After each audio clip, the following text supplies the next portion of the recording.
Mga kabayan, good news mula sa SSS simula September 2025. May dagdag na pensyon para sa ating mga SSS members, lalo na sa mga OFW.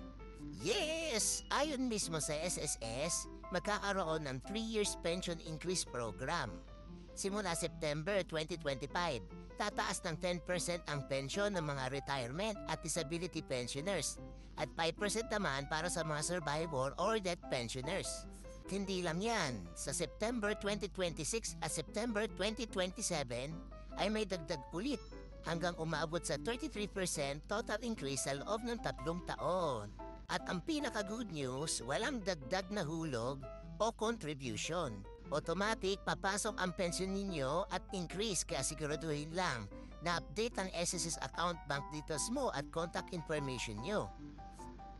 Kaya i-share mo na to para malaman din ng mga kababayan nating OFW ang mga magagandang balita mula sa SSS. Dahil ang SSS hindi nakakalimot sa bagong bayani. Kung gusto nyo ng ganitong tips, again, ito po ang iyong lingkod, si Kabusog, update para sa OFW.